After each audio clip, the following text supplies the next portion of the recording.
ये student welcome back to your online classes. Last वाली video में हमने आपको एक्सरसाइज 10A कंप्लीट करके 11A कंप्लीट करके बताया था कि किस तरीके से आप कॉन्सेप्ट के थ्रू पूरे क्वेश्चंस को 11A के कंप्लीट कर सकते हैं। उसका ही मैंने 2 वीडियो बनाया था। इस वाले वीडियो में हम एक्सरसाइज 11B करने जा रहे हैं, जो कि ऑब्जेक्टिव टाइप के क्वेश्चंस हैं। और इसमें जो क्वेश्चंस हैं स्टूडेंट, वो पूरा रिवीजन है। जो हमारे एक्सरसाइज 11 है ना, उसी का पूरा रिवीजन है। अगर आपने 11A का वीडियो देखा होगा और आपने समझ लिया होगा तो 11B का आपको वीडियो देखने की जरूरत भी नहीं है, आप खुद से इजीली सॉल्व कर सकते हैं। फिर भी मैं एक बार इस वीडियो में भी आपको पूरा सॉल्व करके बताऊंगा 11B का।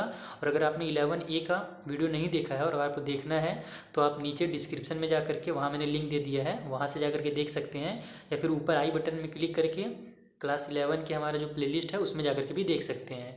ठीक है, तो उससे आपका कॉन्सेप्ट बिल्कुल क्लियर हो जाएगा और आप पूरे क्वेश्चंस को इजीली सॉल्व कर लेंगे।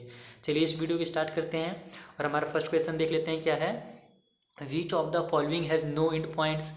तो आपको खुद पता होगा, अगर आपने पिछले वीडियो देखा होगा, कि किस चीज़ में है ना, लाइन सेगमेंट में, रे में या लाइन में, किस में एंड पॉइंट नहीं होता है, एक भी, नो एंड पॉइंट्स, है ना। तो अपने को पता ही है कि जो लाइन होता है उसमें एक भी एंड पॉइंट नहीं होता है, वो दोनों डायरेक्शन में इंडिफिनाइट चलते जाता है। ठीक है ना, तो जो लाइन होता है उसमें इंडिफिनिट पॉइंट है ना, मतलब कि एंड पॉइंट नहीं होता है। तो ये हमारा सी ऑप्शन हो जाएगा सही।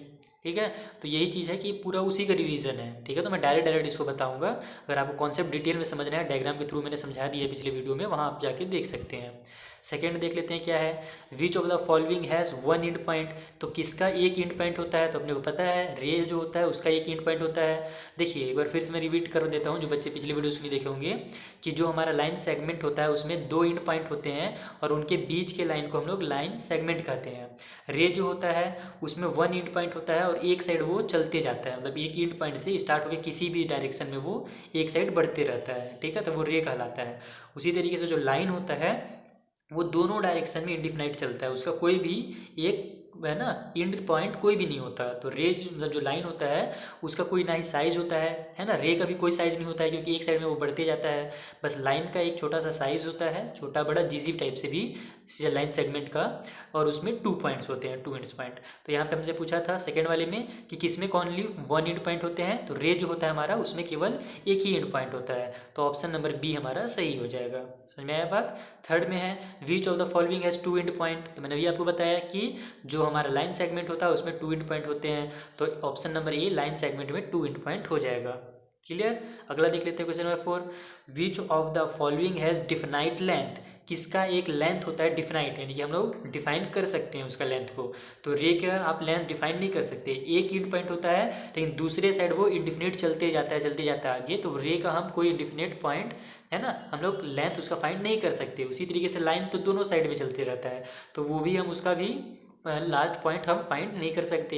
लेकिन हाँ लाइन सेगमेंट है, वो 2 पॉइंट्स के बीच का लाइन होता है, तो हम दोनों पॉइंट्स के बीच को अगर हम नापेंगे, स्केल से मेजर करेंगे, तो हम इसका जो है लेंथ फाइंड कर सकते हैं। तो डिफिनाइट लेंथ किसका होता है, लाइन सेगमेंट का होता है। ओके। फिफ्थ नंबर देख लेते हैं। Which of the following can be drawn on a piece of paper. तो पीस ऑफ पेपर ये वाला भी हमारा, जब मैंने आपको क्या बताया था, डिफरेंस बताया था लाइन सेगमेंट में, लाइन में और रे में, वहाँ पे मैंने आपको डिटेल में समझाया था इस चीज़ के बारे में भी। वो ये चीज़ वहाँ पे भी आया था कि जो हमारा लाइन सेगमेंट होता है केवल हम उसी को पेपर में ड्रॉ कर सकते हैं, लेकिन जो रे रहता है उसको भी हम पेपर में ड्रॉ नहीं कर सकते, केवल रिप्रेजेंट करते हैं कि यहाँ से एक पॉइंट स्टार्ट हो रहा है और उसके इस डायरेक्शन में एक रे जा रहा है। इस टाइप से हम बस रिप्रेजेंट कर सकते हैं, ड्रॉ नहीं कर सकते, और ना ही लाइन को हम ड्रॉ कर सकते हैं। तो इसमें से हमने बोला किया जा रहा है कि किसको हम ड्रॉ कर सकते हैं, तो हम लाइन सेगमेंट को केवल पेपर में ड्रॉ कर सकते हैं। तो ऑप्शन बी हमारे इसका आंसर हो जाएगा। अगला देख लेते हैं क्या दिया हुआ है हमारे पास, question number C. How many lines can be drawn passing through a given point.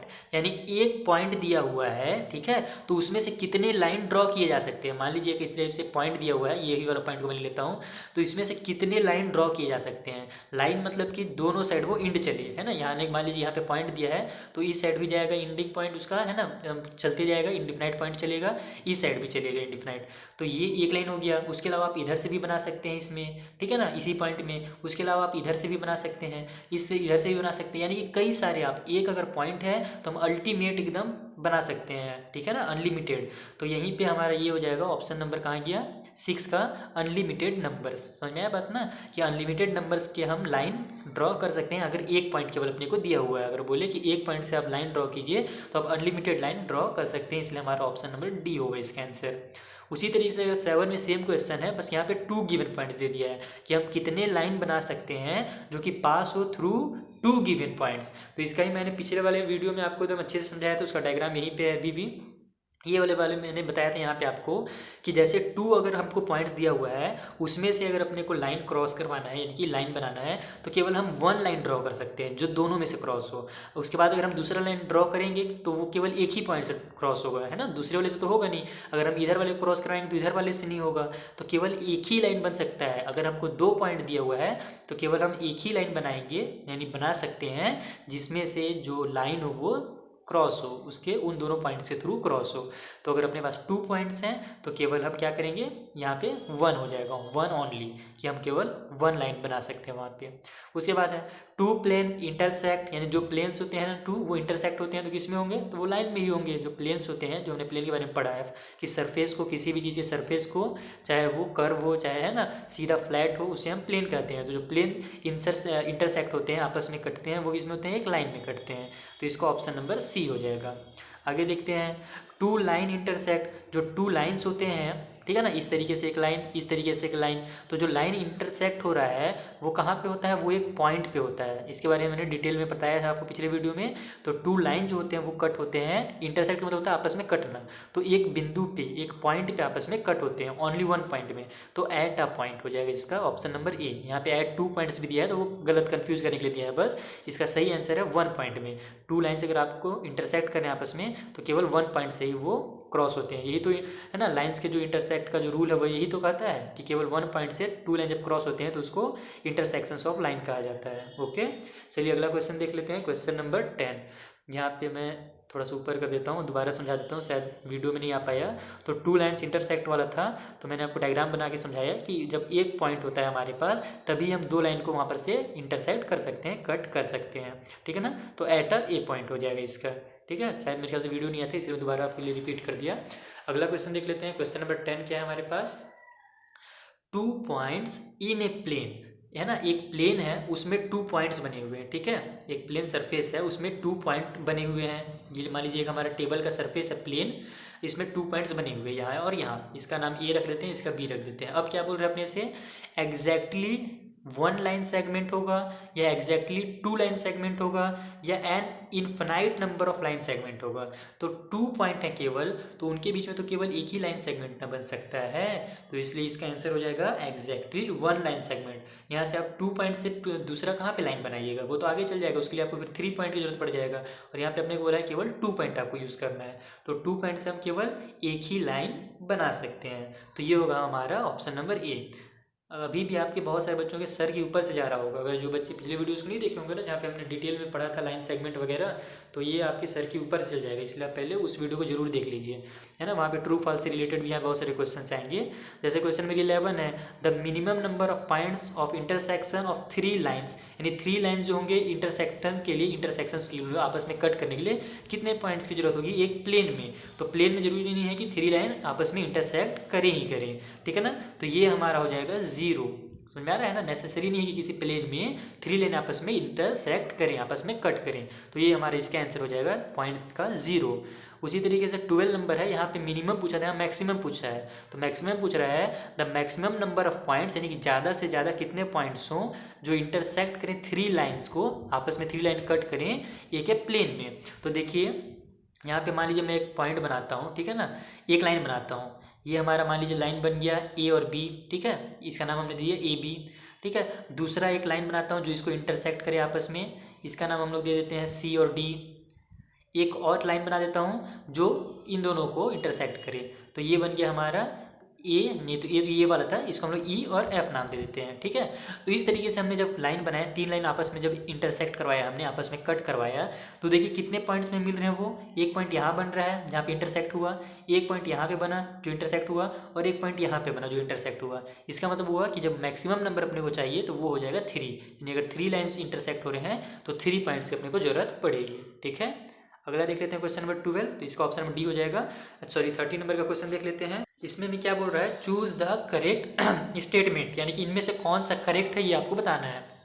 तो फर्स्ट क्या ऑप्शन है, every line has a defined length, और यही अब साफ साफ हम लोग को समझ में आ गया कि जो लाइन होता है उसको डिफाइंड होता है नहीं है, मैंने आपको पहले ही बताया है, तो इसका मतलब ये क्या हो गया, हमारा गलत हो गया।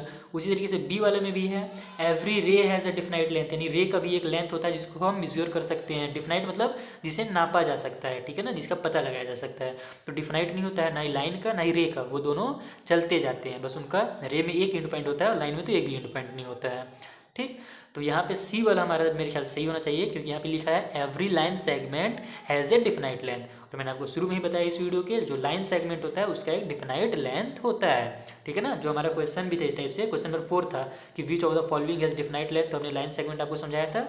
वही चीज़ यहाँ पे है कि करेक्ट स्टेटमेंट कौन सा है, तो ये वाला है, जो लाइन सेगमेंट होता है उसका एक डिफाइंड लेंथ होता है। ओके, समझ में आ रहा होगा आई होप आपको। क्वेश्चन नंबर 14 भी देख लेते हैं अब क्या है, चूज द फॉल्स स्टेटमेंट, यानी कि कौन सा गलत है, ठीक है ना। तो ये दिया हुआ है हमें लाइन ए बी, ठीक है, is the same as line B A. ये हमारा ना क्वेश्चन नंबर जो 9 था एक्सरसाइज 11A का, उसमें ट्रू फॉल्स जो दिए थे ना, उसी से रिलेटेड ये क्वेश्चन उठा करके यहाँ पे बना दिया है। वहाँ पे अगर आपने समझा होगा तो यहाँ पे वो समझ में आ ही गया होगा। मैंने आपको वहाँ डिटेल में समझाया था कि जो लाइन होते हैं ए बी और बी ए, वो दोनों एकदम इक्वल होते हैं, ठीक है ना। आप चाहे उसको ए बी कहिए उस लाइन को, अगर एक लाइन बना हुआ है, ठीक है ना, लाइन को रिप्रेजेंट करने के लिए इस टाइप से डायग्राम बना हुआ है और उसका नाम आप यहाँ पे पॉइंट ए लिखा हुआ है, यहाँ बी लिखा हुआ, तो आप इसको ए बी कहिए या बी ए कहिए, लाइन के लिए दोनों सही है।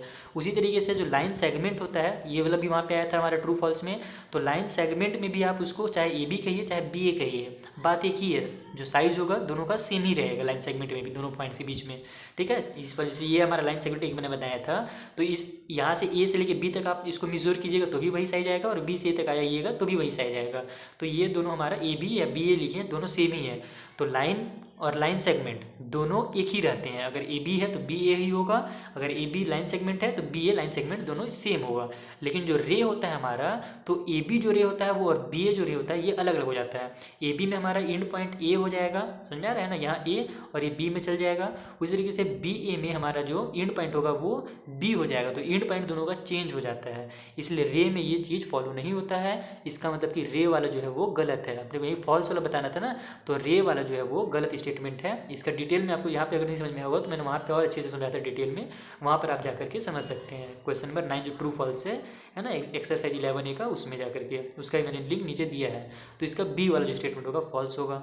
लास्ट क्वेश्चन देख लेते हैं क्या है हमारे पास, how many rays can be draw with a given point as the initial point, यानी एक अगर पॉइंट हमें दिया हुआ है तो उससे हम कितने रेज बना सकते हैं। ये भी हमारा क्वेश्चन था वहाँ पे, ठीक है ना, वहाँ पे हमने जो पढ़ा था वहाँ पे ये भी क्वेश्चन आया था। वहाँ पे भी मैंने आपको समझाया था कि अगर एक पॉइंट बना हुआ है तो उसमें से हम बहुत सारे रे निकाल सकते हैं। इधर हम एक रे निकाल देंगे, इधर हम एक रे भेज सकते हैं, इधर हम एक रे भेज सकते हैं, इधर भी हम रे भेज सकते हैं, ठीक है ना, समझ में आ रहा है ना, इस साइड भी इस साइड भी। तो आप एक पॉइंट से बहुत सारे रे आपस में मतलब कि निकाल सकते हैं। तो यहाँ पे 1 दिया है, 2 दिया है, एन अनलिमिटेड नंबर दिया है, ए लिमिटेड नंबर दिया है, तो एन अनलिमिटेड नंबर ऑफ रे हमारा इसका सही आंसर हो जाएगा 15 का सी नंबर। आई होप आपको बहुत अच्छे से समझ में आ गया होगा। इस वीडियो में इतना ही। अब नेक्स्ट वीडियो में हम क्लास 7 का भी मैं अभी सॉल्व कर रहा हूँ, तभी फिलहाल तो मैं क्लास 7 का ही करूँगा। उसके बाद फिर आप मुझे बताइए कमेंट करके कि आपको किस चैप्टर की ज़रूरत है आगे, तो उसको फिर मैं आपके लिए बीच बीच में करते रहूँगा क्लास 6 के। बाकी क्लास 6 के पीछे मैंने 1 to 10 पूरे कर लिए हैं, तो आप उनको भी, उनसे भी हेल्प ले सकते हैं, उन वीडियो से भी। बाकी अब मैं क्लास 7 का करूँगा, तो आप इतने ही से भी खुश रहिए। एक बच्चे ने मुझे बहुत ज़्यादा वो किया था, रिक्वेस्ट किया था, कृष्णा नाम का, इसलिए उनके रिक्वेस्ट पर मैंने ये चैप्टर 11 अभी फ़िलहाल पे सॉल्व किया है। तब तक के लिए thank you for watching. Please अच्छे से समझ के, कॉन्सेप्ट समझ के ही मैथ सॉल्व कीजिए। अगर आप कॉन्सेप्ट क्लियर रहेगा तो आप पूरे तरीके से सभी क्वेश्चंस को सॉल्व कर सकते हैं। रटने की आपको कभी भी मैथ जरूरत पड़ेगी ही नहीं। Thank you for watching.